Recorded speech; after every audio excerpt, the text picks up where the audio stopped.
www.learnwithritesh.com.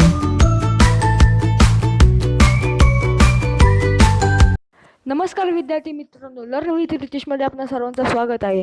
मी रितेश आज आपणा सर्वांसाठी घेऊन आलेलो आहे इयत्ता 5वीचा सायन्समधील पहिला धडा our earth and our solar system. मित्रांनो, हा या धड्याचा दुसरा पार्ट आहे. जर तुम्हाला पहिला पार्ट हवा असेल तर तुम्ही डिस्क्रिप्शनमध्ये त्याची लिंक दिली आहे, त्याला टॅप करून तुम्ही पाहू शकता. मित्रांनो, मागच्या पार्टमध्ये आपण पाहिलं होतं प्लॅनेट्स, द सोलर सिस्टीम आणि सॅटेलाइट्स यांची थोडी इन्फॉर्मेशन. आज आपण पाहणार आहोत डॉर्फ प्लॅनेट्स, ॲस्टेरॉइड्स आणि ग्रॅव्हिटी यांची थोडक्यात माहिती घेऊया. तर मित्रांनो, जर तुम्हाला हा व्हिडिओ आवडला तर प्लीज या व्हिडिओला लाईक करा आणि तुमच्या मित्रमैत्रिणींना शेअर करा. आणि जर तुम्ही या चॅनलवर नवे असाल तर सबस्क्राईब देखील करा. चला तर मित्रांनो, व्हिडिओला सुरुवात करूया. मित्रांनो, dwarf planets. There are some smaller heavenly bodies that revolve around the sun. They are called dwarf planets. म्हणजे सूर्याभोवती जे ग्रह फिरतात ना, त्या ग्रहांना सोडून जे काही छोटे घटक आहेत त्यांना काय म्हणायचं? Dwarf planets. त्या डॉर्फ प्लॅनेट्सला त्यांची स्वतःचा ऑर्बिट असतो, त्यांची स्वतःची कक्षा असते. ते देखील सूर्याभोवतीच रिव्हॉल्व करत असतात, म्हणजे फिरत असतात. पण त्यांना स्वतःचा कक्ष असतो, त्यांचा स्वतःचा ऑर्बिट असतो. जसं आता सॅटेलाइटमध्ये एक्झाम्पल मून घ्या. मून हा कोणाभोवती फिरतो? पृथ्वीभोवताली फिरतो. मग त्याचा स्वतंत्र ऑर्बिट झाला का नाही? मूनचाही ऑर्बिट काय झाला? पृथ्वीचा ऑर्बिट. तसं या डॉर्फ प्लॅनेट्सला त्यांचा स्वतंत्र ऑर्बिट असतो आणि ते त्यांनी स्वतंत्र असतात ते. ठीक आहे. आणि आता तुम्हाला जर उदाहरण पाहिजे असेल तर प्लुटो. आता प्लुटो हे सर्वात उत्तम उदाहरण आहे. कळलं? पुढे वळूया. ॲस्टेरॉइड्स. तर मित्रांनो, ॲस्टेरॉइड्स बघूया. मित्रांनो, तुम्हाला इतिहासमध्ये शिकवले असतील की डायनोसॉर्स कसे गेले पृथ्वीतून. आता ते डायनोसॉर्स का भेटत नाहीत? तेव्हा सांगितलं असेल तुम्हाला की ॲस्टेरॉइड्स पृथ्वीवर मोठ्या प्रमाणात पृथ्वीवर पडले, त्यामुळे त्या पूर्ण सुनामी झाली पृथ्वीवर आणि ते डायनोसॉर मेले, त्यांची प्रजाती नष्ट झाली. तर मित्रांनो, हे ॲस्टेरॉइड्स काय असतात ते आज आपण बघूया. हे between the Mars and Jupiter there is a band of numerous small heavenly bodies. They are called as asteroids. Asteroids also revolve around the sun. मित्रांनो, हे सोलार सिस्टममध्ये जे काही घटक आहेत ना, ते सर्व सूर्याच्या भोवती फिरत असतात. आता यामध्ये ॲस्टेरॉइड्स देखील आले. मग ते ॲस्टेरॉइड्स देखील सूर्याच्या भोवती फिरत असतात. इथे तुम्हाला पुस्तकामध्ये दिलंय बघा, हे मार्स आहे आणि हा ज्युपिटर आहे. या दोघांच्या मध्ये हे जे छोटे छोटे दगड आहेत ना, असं छोटे छोटे दगड दिसतात, पट्टा आहे ना, ते काय आहेत? ॲस्टेरॉइड्स आहेत. कळलं? ॲस्टेरॉइड्स कुठे सापडतात? शक्यतो मार्स आणि ज्युपिटर या दोन ग्रहांच्या मध्ये. ठीक आहे. पुढे वळूया. Compared to sun, other heavenly bodies in the solar system are much smaller. The moon is closest to the earth. That is why it appears to be so big, although it actually very much smaller than the sun. मित्रांनो, आता सूर्य हा सर्वात मोठा तारा आहे. मग तो आपल्याला पृथ्वीवरून छोटा का दिसतो? तो आपल्याला छोटा दिसतो कारण सूर्य जो आहे पृथ्वीपासून खूप लांब आहे आणि चंद्र जो आहे ते पृथ्वीच्या भरपूर जवळ आहे, म्हणून आपल्याला तो काय दिसतो? सूर्य छोटा दिसतो आणि चंद्र मोठा दिसतो. ठीक आहे. इथं तुम्हाला डायग्राम दिली आहे. ही डायग्राम तुम्ही लक्षात ठेवू शकता. तुम्हाला ही पेपरमध्ये विचारली जाऊ शकते. ठीक आहे. मित्रांनो, the planets, the satellites, dwarf planets and asteroids are all part of the solar system. आतापर्यंत जे आपण काही प्लॅनेट्स म्हणजे ग्रह, satellites, dwarf planets and asteroids हे सर्व जे पाहिलं ते कशामध्ये असतात? सोलार सिस्टीममध्ये असतात. ठीक आहे. पुढे बोलूया. आता तुम्हाला मित्रांनो इथं कॅन यू टेलमध्ये ही जी सोलार सिस्टीमची डायग्राम आहे त्याच्यावर काही प्रश्न विचारलेले आहेत. तर आता आपण बघूया. Which planet is nearest to the sun. मित्रांनो, सूर्याच्या भोवती सर्वात जवळचा प्लॅनेट कोणता आहे? इथं दिसतंय की तुम्हाला बघा मित्रांनो, इथं तुम्हाला दिसत असेल की इथं सन सन नंतर कोणता प्लॅनेट आहे? मर्क्युरी. मर्क्युरी नंतर व्हेनस. व्हेनस नंतर अर्थ. अर्थ नंतर मार्स. तर सर्वात जवळचा प्लॅनेट कोणता आहे? मर्क्युरी. मग उत्तर काय येईल? The Mercury is the nearest planet to the sun. ठीक आहे, पुढे वळूया. At what position is the earth from the sun? पृथ्वीची पृथ्वीची जागा कितव्या नंबरला आहे पृथ्वी सूर्यापासून? बघूया आपण, चला. इथं मर्क्युरी 1 नंबर झालं, व्हेनस 2, सॉरी व्हेनस 2 आणि अर्थ 3 झालं. तर मित्रांनो टोटल काय झाली? पृथ्वीची कितव्या नंबरवर पृथ्वी आहे? 3ऱ्या नंबरवर. तर तुम्ही काय लिहिणार? The earth is at 3rd position from the sun. ठीक आहे. Which planet is placed between the earth and Mercury? आता अर्थ आणि मर्क्युरीच्या मध्ये, म्हणजे मर्क्युरी 1 नंबरला आहे आणि अर्थ कितव्या नंबरला आहे? 3 नंबरला आहे. आता या 3 आणि 1 नंबरच्या ग्रहांमध्ये कुठली प्लॅनेट आहे? इथं आपल्याला दिसतं की व्हेनस हा 2nd नंबरला आहे. ठीक आहे, तर उत्तर काय येईल? The Venus is placed between the earth and Mercury. Name the planets beyond the orbit of Mars in serial order. आता हा जो मार्स आहे ना, मार्सच्या ऑर्बिटच्या नंतर ना पलीकडं कोणते कोणते प्लॅनेट्स आहेत हे त्यांच्या सिरियली, म्हणजे त्यांच्या अनुक्रमाने त्यांची नावे लिहायची आहेत. तर तुम्ही लिहू शकता ज्युपिटर, सॅटर्न, युरेनस, नेपच्यून. ठीक आहे, तुम्ही आता हे तुम्हाला सर्व सिरियली लिहायचं आहे. ठीक आहे, नाहीतर तुम्हाला तुमचा प्रश्नाचं उत्तर चुकून जाईल. ठीक आहे, पुढे बोलूया. Which planet is the farthest from the sun? म्हणजे कोणता प्लॅनेट सूर्यापासून सर्वात लांब आहे? इथं तुम्हाला प्लॅनेट विचारलंय, नॉट अ प्लुटो, म्हणजे नॉट अ डॉर्फ प्लॅनेट. तुम्ही काही मुलं काय लिहितील? प्लुटो लिहितील. तर आपल्याला काय लिहायचं? प्लुटो न लिहिता नेपच्यून लिहायचं आहे. ठीक आहे, पुढे वळूया. ग्रॅव्हिटी. मित्रांनो आता हे जे न्यूटननी ग्रॅव्हिटीचे कन्सेप्ट आपल्याला क्लिअर करून दिलंय. ग्रॅव्हिटीचा शोध कोणी लावला? न्यूटनने. सर आयझॅक न्यूटन यांनी लावला. तर ही ग्रॅव्हिटी म्हणजे काय बाबा ते आपण पाहूया आता. ठीक आहे, पुढे बघूया आता. All heavenly bodies exert a force of attraction or pull on one another. This force is called as the force of gravity. Force of gravity म्हणजे काय? आता या ग्रॅव्हिटीमध्ये फोर्स ऑफ ग्रॅव्हिटी असते. मग फोर्स ऑफ ग्रॅव्हिटी म्हणजे काय? सगळे जे आता हिवनली बॉडीज झाले, हिवनली बॉडीज ते काय एक फोर्स एक्झर्ट करत असतात. एकतर पुल तर करतात किंवा अट्रॅक्शन तर करतात. ठीक आहे, एकमेकांसाठी ते पुल म्हणजे एकमेकांना ते एकत्र स्वतःपाशी खेचत असतात किंवा अट्रॅक्ट करत असतात. ठीक आहे, असं त्या ह्या फोर्सला काय म्हणतात? Force of gravity. ठीक आहे.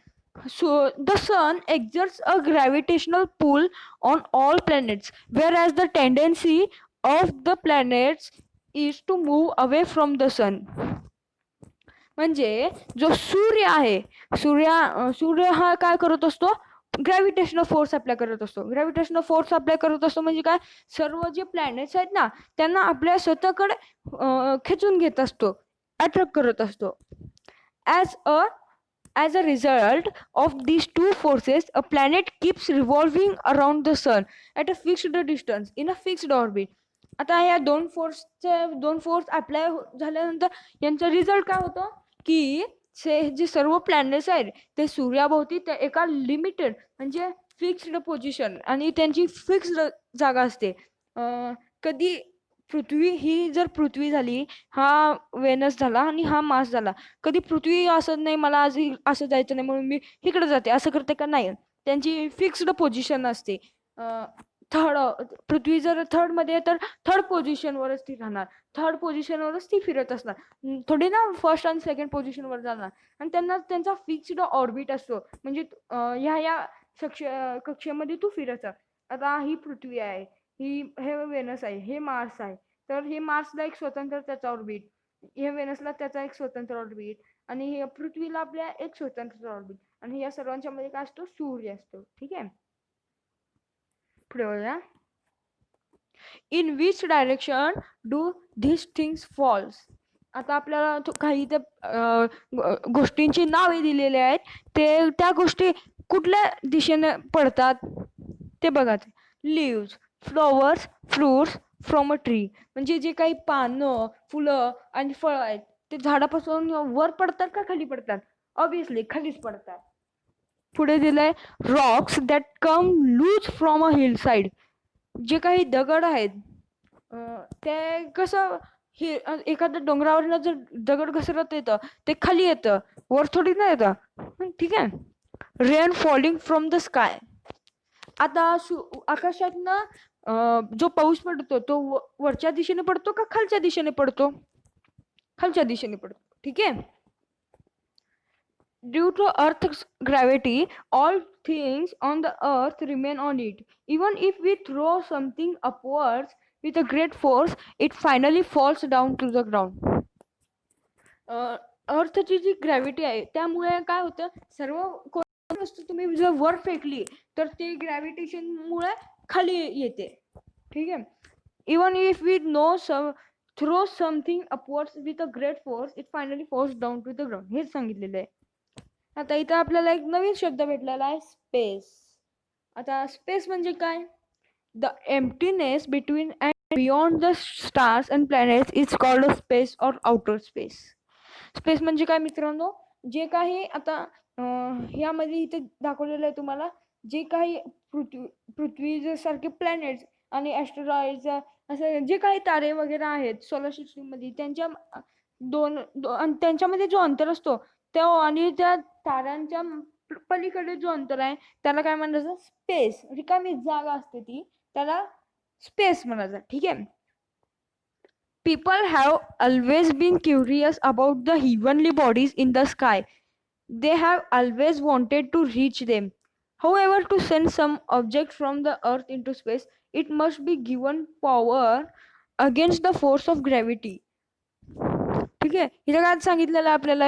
People have always been curious about the heavenly bodies.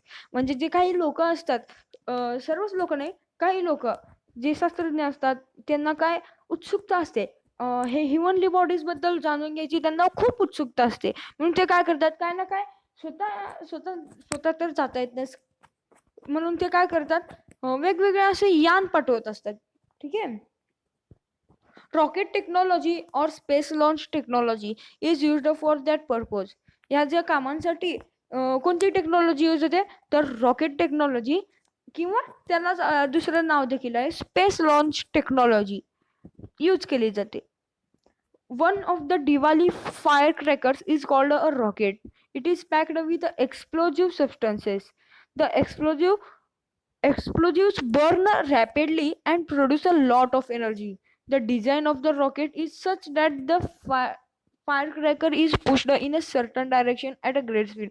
मित्रांनो, दिवाळी आले की आपण सर्वजण तुम्ही देखील रॉकेट उडवतच असाल. ठीक आहे. तो रॉकेट कसा असतो? आपला जो रॉकेट असतो म्हणजे जे पृथ्वीवरून पाठवतात चंद्रावर किंवा स्पेसमध्ये जे रॉकेट पाठवतात त्यांचा देखील शेप सेमच असतो. त्यांच्यामध्ये काय असतं, दिवाळीच्या रॉकेट्समध्ये काय असतं, दिवाळीमध्ये जे आपण फटाके म्हणून यूज करतो ना रॉकेट, त्यांच्यामध्ये काय असतं तर त्यांच्यामध्ये भरपूर असं एक्सप्लोजिव्ह सबस्टन्स, म्हणजे जे एक्सप्लोज होतात, जे फुटतात तसे सबस्टन्सेस त्यामध्ये भरलेले असतात. म्हणून ते काय होतं, भरपूर स्पीडमध्ये वर जातात आकाशामध्ये आणि फुटतात आणि भरपूर असं लॉट ऑफ एनर्जी प्रोड्यूस करतात ते. ठीक आहे. त्यांचा डिझाईन सुद्धा रॉकेट्स प्रमाणे सारखाच असतो. Very powerful rockets are used to send a spacecraft into space. असे मोठे पॉवरफुल रॉकेट्स. आता रॉकेट कसं असं खूप हलके नसतात, त्यांच्यामध्ये भरपूर पॉवर असते. तसेच very powerful rockets are used to send a spacecraft into space. भरपूर असे स्पेसक्राफ्ट स्पेसमध्ये पाठवण्यासाठी का भरपूर पॉवरफुल रॉकेट यूज केले जातात. A tremendous quantity of fuel is burnt in a rockets so that spacecraft weighing thousands of tons can be launched into space. आता याच्या रॉकेट जे उडतात वर, स्पेसक्राफ्ट जे उडतात म्हणजे आपण त्यांना रॉकेट म्हणतो, मग ते वर उडण्यासाठी त्यांना इंधनाची गरज असते. मग ते इंधन त्यांना कुठून मिळतं? जमिनीपासून. मग ते रॉकेटला वर जाण्यासाठी भरपूर इंधनाची आवश्यकता असते. In the 20th century, a few countries of the world developed a space technology and sent hundreds of spacecraft into space. Our country is well known for the development of its space launch technology. ठीक आहे. 20th सेंचुरीमध्ये मित्रांनो भरपूर अशा देशांनी हे जे rocket पाठवायचं आहे ना त्याच्यामध्ये टेक्नॉलॉजी बिल्ड केली, डेव्हलप केली, त्याच्यामध्ये प्रगती घडवून आणली. आणि त्यामध्ये आपला आपला जो भारत देश आहे तो देखील सामील आहे. मित्रांनो आपल्या भारतामध्ये कोणता आहे? भारतामध्ये इस्रो ही स्पेस एजन्सी आहे. आणि सर्वात मोठी स्पेस एजन्सी कुठे आहे? अमेरिकेमध्ये नासा ही स्पेस एजन्सी सर्वात मोठी आहे. ठीक आहे. पुढे वळूया. Some spacecraft remain in space. Some are brought back to the Earth, while some land on other planets or satellites. In some missions, scientists also travel in the spacecraft. They are called astronauts. आता मित्रांनो यांच्यामध्ये जे या रॉकेटमध्ये ते बसून जातात ना त्या लोकांना काय म्हणायचं? त्या लोकांना ॲस्ट्रोनॉट्स म्हणत असतात. ठीक आहे. आणि काय काय रॉकेट जे असतात ते स्पेसमध्येच फिरत असतात. काही काही लँड होत असतात. ते जे कोणते रॉकेट असतात ना जे स्पेसमध्ये जाऊन खाली पृथ्वीवर वापस येतात त्यांच्यामध्येच फक्त ॲस्ट्रोनॉट्सला पाठवलं जातं. ठीक आहे. मित्रांनो इथं व्हॉट वी ऑलवेज रिमेंबर दिलेलं आहे आपल्याला. Space scientist have not yet been able to find a single other planet which has life on it. मित्रांनो आतापर्यंत जे शास्त्रज्ञ आहेत त्यांनी अजून तर त्यांना एकही असा दुसरा ग्रह सापडलेला नाही ज्याच्यावर सजीव आहेत, म्हणजे त्याचं एक लाईफ आहे. ठीक आहे. Therefore our earth is an invaluable planet. The degradation of its environment for any reason will be a threat to extents of life itself. मित्रांनो आपली जी पृथ्वी आहे त्यामुळे आपली पृथ्वी काय आहे? भरपूर महत्वाची आहे. व्हॅल्युएबल, इनव्हॅल्युएबल. त्या पृथ्वीला व्हॅल्यू नाही, खूप अत्यंत अमोल आहे ती. ठीक आहे. म्हणून त्याच्या पृथ्वीचा जो एन्व्हायरमेंट आहे तो आपण काय करायचा? खराब करायचा नाही. ठीक आहे. मित्रांनो माझ्याकडून देखील तुम्हाला एक विनंती आहे. भरपूर तुमच्या घराभोवती भरपूर झाडे लावा. नुसतंच झाडे लावू नका तर त्यांची काळजी देखील घ्या. मित्रांनो आता दिल्लीमध्ये भरपूर प्रदूषण होत आहे. हळूहळू आपल्या पुणे, मुंबई असं महाराष्ट्रामध्ये देखील होईल. हळूहळू संपूर्ण जग होईल. मग तेव्हा लाईफ पुढे जाऊन लाईफ ही कमी होऊ शकते. त्यामुळे स्वतःला देखील आणि तुमच्या पुढच्या पिढीला देखील तो एक एक झाड जरी लावलं तो 1 वर्षी तर तो अत्यंत महत्वाचा असेल. ठीक आहे. तर कृपया करून झाड लावा. Man-made satellites. Man-made satellites provide useful information for agriculture, environment, weather forecasting, making maps and searching for water and mineral wealth. मित्रांनो आता आपण टीव्हीवर जे कार्यक्रम पाहतात, सिरियल बघतात, पिक्चर बघतात ते आपल्याला कसं दिसत असेल बाबा? तर सॅटेलाइटच्या मदतीने आपल्याला हे पिक्चर्स वगैरे दिसत असतात. ठीक आहे. They are also used for telecommunication. आता आपण फोन लावतो आता मी तुम्हाला समजा फोन लावलो तुमच्यापैकी एकाला, तर फोन कसा लागतो? तर तो देखील सॅटेलाइटच्या मदतीने लागतो. They are put in to orbit around the earth. They can remain in space for many years. हे सॅटेलाइट्स कुठे असतील बाबा? तर हे सॅटेलाइट्स पृथ्वीच्या ऑर्बिटमध्ये ठेवलेले आहेत. ते भरपूर काळ स्पेसमध्ये राहू शकतात. ठीक आहे. मित्रांनो आता पहिला इंडियन ॲस्ट्रॉनॉट कोण होता? फर्स्ट इंडियन ॲस्ट्रॉनॉट स्पेसमध्ये जाणार पहिला इंडियन ॲस्ट्रॉनॉट कोण होता? तर राकेश शर्मा. राकेश शर्मा हे आपल्या भारताचे पहिले Indian astronaut to go in to a space. म्हणजे जे राकेश शर्मा जे आहेत ना ते स्पेसमध्ये जाणारे पहिले भारतीय होते. आणि ते स्पेसमध्ये कधी गेले? 1984 मध्ये. He spent 8 days on a space station for joint mission of the ISRO and the Soviet Intercosmos.